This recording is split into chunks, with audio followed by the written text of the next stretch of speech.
interesting, but sorry, Bo. Oh, no. They're close. They're not close. Matt Jones.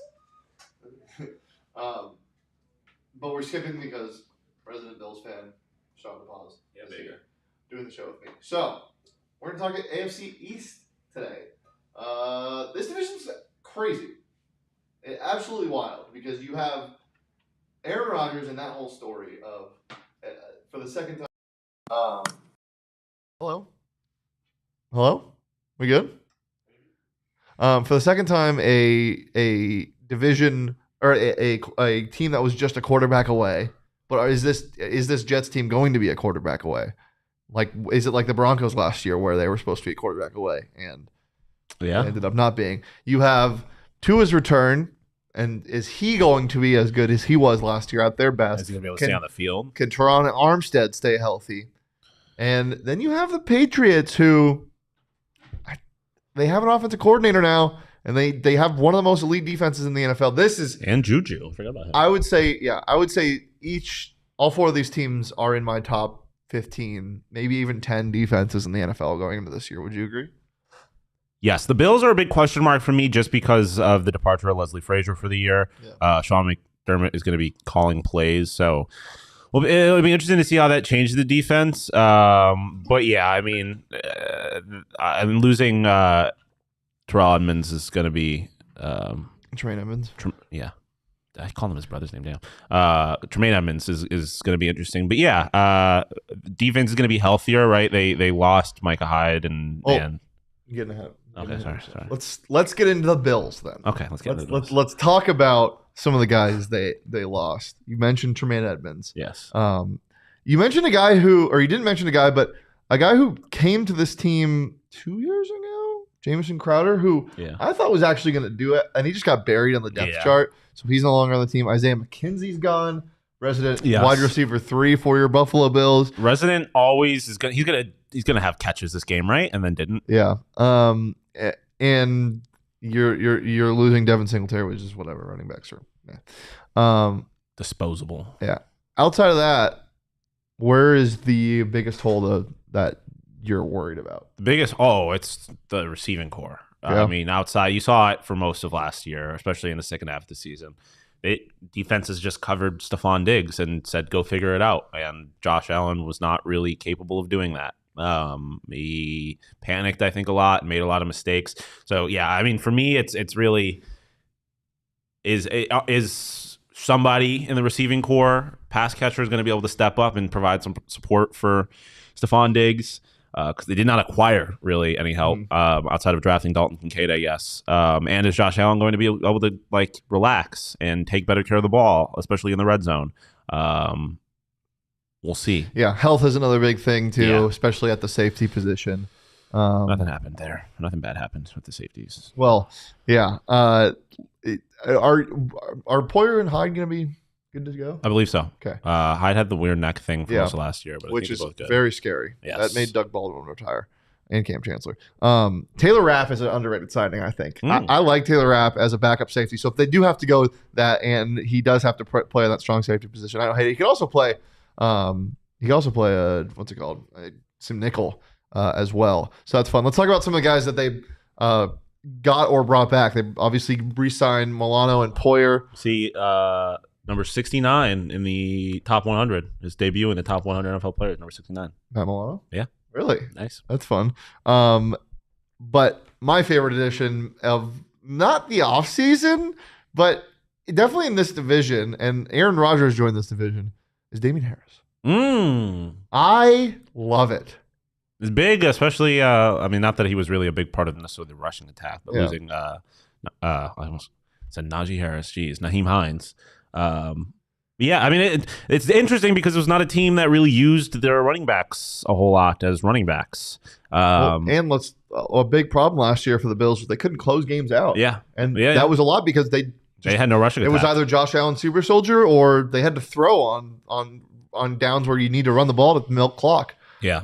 And Damien Harris gives you that. He's not like a James Cook. He's not a scat back. Damien Harris will run you over. And as long as he can stay healthy, that is a huge addition. Yeah, I think the running backs for this team have an opportunity to surprise a lot of people because I mean, Cook is obviously going to is going to be expected to take a big step, and then you mentioned obviously what you just said, Damian Harris. Another underrated signing is Trent Sherfield from the Dolphins. I think he could slip into that wide receiver 3 role. No Cole Beasley, or is he still on the roster? No. He's not.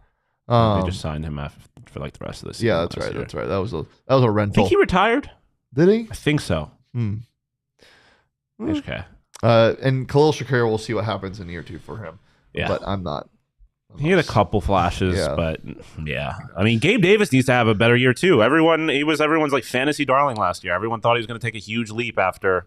I didn't either. I was not huge on Gabe Davis. I told everyone to stay Everyone away. thought because he had 5 touchdowns in a game, he was going to be crazy. And it's like there was a reason he hadn't done that for the rest of the year. Yep. Like, anyways, let's talk about my darling of this division, the Miami Dolphins.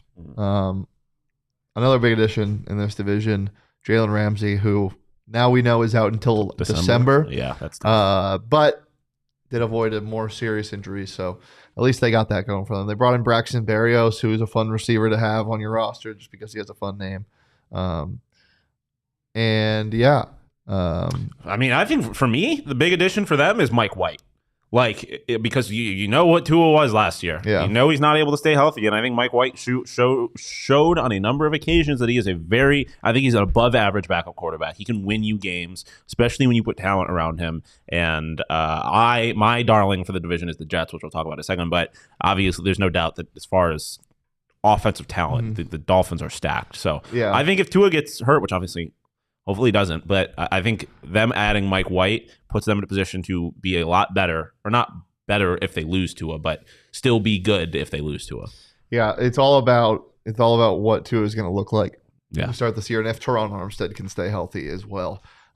This is another team that just is so reliant on their health, but when healthy, they are lethal. I also think this is probably the most underrated defense in the NFL going into this year. Even though people rate it very highly, I don't think people understand that they're going to probably be top 5, especially takeaway. I mean, they're just, and if some of their young guys pan out, like Cam Smith, their corner they drafted in the 3rd round, things could get really scary. Yeah, and people forgot who they had last year. Middle of the season, Bradley Chubb. They got some dogs. All right, let's move on to the Jets. Why do you like this team so much? I mean, I know you said Broncos were like this. I really do think they were a quarterback away. Obviously, another team with a terrific defense. I love Saleh as a head coach. But hate him as a person. I don't really know much about him as a person. No, I just think he's a lame-o. Oh, fair enough. I know he did anything wrong. Yeah, no. But I like him as a coach. And I just love the young talent they have on the team. I love Garrett Wilson. Yes. I want to call him Garrett Williams. Garrett Williams. That's the card drafted. Garrett Wilson. I love Breece Hall. Was he back yet? Like, I don't really know what's up with his injury. Well, so from what I've seen, he should be okay. But from what I've seen, they're looking to sign Dalvin Cook. Yeah, I've seen that as well, which would be a huge addition. I think that running back room of those two, once Breece Hall is fully healthy, is. I really like the signing of Chuck Clark, and I like Allen Lazard. Also, they got Allen Lazard and Mecole Hardman. Like, that's a solid receiving group, and obviously, I think Allen Lazard is by far the least talented of those 3, but the one that Aaron Rodgers has the most. Who's going to be their 2? Because they traded Elijah Moore. Who's their 2? Who's listed as their 2 right now? Lazard. Oh. I mean, it's a guy that he has. I know. And Randall Cobb. I forgot they got Randall Cobb too. Randall Cobb might not even make the roster. No, I know, but it's just funny to me. Yeah, I mean, Mecole Hardman's a gadget guy. Allen Lazard is a guy that Rodgers is familiar with, but he doesn't really move the needle. Tyler Conklin and CJ Uzoma is their tight ends. Yeah, I mean, those have been their tight ends. Aaron Rodgers he's 2 years removed from a year removed from a MVP, 2 MVP seasons. Like, you gave him talent, man. Like, I don't think it's ridiculous to say not, and I don't think he's going to be an MVP this year. But I mean, I think he's still capable of being a terrific quarterback. I love this defense, though. The defense is I really do love this defense. They have, obviously, everybody knows how good Sauce Gardner is, but nobody knows how good DJ Reed is. A guy who the Seahawks should have brought back after having him for a year. A Niners defensive guy. and just kind of floated between teams and landed on the Jets last year and had himself a quiet one hell of a year. So I love that defense is going to be really good. Q brothers, Quinnen. Yeah, and Quentin Williams is still just one of the most underrated players. Again, a guy that should be rated high, but I feel like it's overlooked a little bit. Yeah. They have Greg Zuerlein? I didn't know that. The leg. They had him last year. And Thomas Morstead. Yeah, I didn't fully realize that. Okay, let's talk about the Patriots. Why? What? I said why. Come on. I know. Look. This defense is unbelievable. Still, it is still. They have one of the best individual players, individual talents on the defense side of the ball in the NFL, and Matt Judon. And they drafted Christian Gonzalez. I forgot about that. Yeah, and Christian Gonzalez, by all things that I've seen, is going to pan out. Wow. There. Brought in Juju, brought in Mike Gesicki, and Riley Reif was a big addition on the line. This is brought in James Robinson, which is kind of fun. This is all up to Mac Jones, I think. Not that this receiving core is like. I think it's all up to whoever ends up calling the plays for the whole season. I mean, yeah, you have to put Mac Jones in a position to succeed, but I guess assuming that happens, which is it's not a safe assumption, but like as long as they're not putting Mac Jones at a disadvantage from like a coaching perspective, like he needs to have a good year. Last year they did not have an offensive coordinator on their staff. Yeah, like and you could see it in the games. They were disgusting. Was it Lil Belichick super involved? Yeah, it was so weird. Yeah. So yeah, I mean they need a play caller, right? But like I think if Mac Jones, like I don't think Patriots fans are going to deal with like if Mac Jones isn't good this year, they're not going to deal with another year of bad Mac Jones. Yeah, I think a lot of it is just if he's put in a position to succeed. Yeah, no, I agree too, but I don't think Patriots fans will care if he's put in a position to succeed if he sucks. They're going to want him out. This division's going to be so fun to watch. Every single division game is going to be a must-watch. And all of these teams play, like even the non-division games, they play a lot of good teams. Like they play the AFC West this year. So like you get all of those games. Yeah. It's going to be a fun season in the AFC. It's going to be very, very interesting schedule, and you can bet on all of the games at BetMGM. I'm so excited to bet on BetMGM or on the NFL with BetMGM this year. If you haven't signed up, at the sportsbook, which we'll be at for every single home and away game the Cardinals have. For our tailgate watch parties, and etc. It's going to be super fun. So if you haven't signed up for BetMGM yet, use that bonus code PHNX. There's a few different offers depending on where you live. Before our Arizona audience, place your first bet offer, and you receive up to $1,000 back in bonus bets if it loses with BetMGM. Again, just make sure you're using that bonus code PHNX. Check out the show notes for full details. And now listen to me talk about the disclaimer. Gambling problem? Call 1-800-GAMBLER. Colorado, D.C., Illinois, Indiana, Kansas, Louisiana, Maryland, Mississippi, New Jersey, Ohio, Pennsylvania, Tennessee, Virginia, West Virginia, Wyoming. Call 877-8-HOPE-NY or text HOPE-NY 467-369 New York. Call 1-800-327-5050 Massachusetts. 21 plus to wager. Please gamble responsibly. Call 1-800-NEXT-STEP Arizona. 1-800-522-4700 Nevada. 1-800-BETS-OFF Iowa. 1-800-270-7117 for confidential help Michigan. 1-800-981-0023 Puerto Rico. In partnership with Kansas Crossing Casino and Hotel. Visit BetMGM.com for terms and conditions. U.S. promotional offers not available in D.C., Kansas, Nevada, New York, or Ontario. Yeah, funny. When I went to bet on or look at odds on BetMGM, I went to football, and the very first thing was Canadian football. The Hamilton Tiger Cats. Shout out Ontario. Shout out the Argonauts. Nah, I'm a Ticats guy. Shout out the Tim Hortons Field in Hamilton, Ontario. That team, the Roughnecks. That sounds like a slur. It does. Okay, let's talk about football our features. Shawn, you got a forecast for me? Yeah. Forecast in the AFC East. What do you like? Let me see it. I like the Bills over 11 wins. Listen, I've been kind of up and down on the Buffalo Bills, but like I just look at their schedule. They're still going to be a really good team. I think they'll win 12 games, but that's more than 11. And you're giving me plus money for them to hit that. So, yeah, I like that. Dolphins start 5-0. You're giving me plus 2,000 odds. I like the Dolphins. They're obviously super talented. I'm assuming the Bills. They do play the Bills, and I'm not. That's one of the losses I have the Bills taking early on. It is in Buffalo, so but at the Chargers, the Chargers are weird. Herbo just got all that money. I'm throwing a ton of money at BetMGM on the Chargers win the Super Bowl. I like the Chargers. Kellen Moore, and we'll talk about them when we get into the AFC West, but Kellen Moore onto that offense is going to be, excuse the pun, electric. These are just crazy odds, and I mean the last 2 years the Dolphins have been a very much like one half is really good, one half is really bad. So I think the Dolphins they have the Chargers start, which I think, like I said, Herbo got his money. I don't know what they're going to look like yet. That's obviously a tough one, but then they go at the Patriots, which would be a win. Then the Broncos, which I think they should win. And then at the Bills, which is obviously going to be tough, but I'm back and forth on the Buffalo Bills, and so I think it's a game they can win. And then the Giants, who I think they should win. Plus 2,000 for them to start 5-0. It's a super talented team, man. It's a lot of money. It's great odds. I like that. And then dual forecast. I mean, these are the two best teams in the division, in my opinion. I think the Jets. I have a future on the Jets to win the division. I have a future on the Jets to win the AFC, which I don't think that's necessarily going to happen, but it's value. I really believe in Aaron Rodgers and this offense to take a big leap, and I think the Bills are still, from a talent perspective, the most talented. No, that's not true. I think the Dolphins, from a talent perspective, are probably the most talented, but they have the most game breaker quarterback, the best quarterback receiver combo in the division, I think. You think he's more of a game breaker than Josh Allen? No, that's what I'm saying. That's what I'm talking about. The Bills being I'm talking about the Bills. I think the Jets are going to take a big leap, and then I think the Bills have the biggest game breaker quarterback and just the ability to be the best team, I guess. Well, I saw that same 5-0 thing, but for the Bills, and I almost bet it. It was at plus 650 to start the season 5-0, which all they got to do is get past the Jets in the Meadowlands on September 11th, the first game of the season. That one's tough. But then they host the Raiders. Commies. They're at the Commanders. They host the Dolphins, and then they host the Jags. Don't sleep on the Jags, man.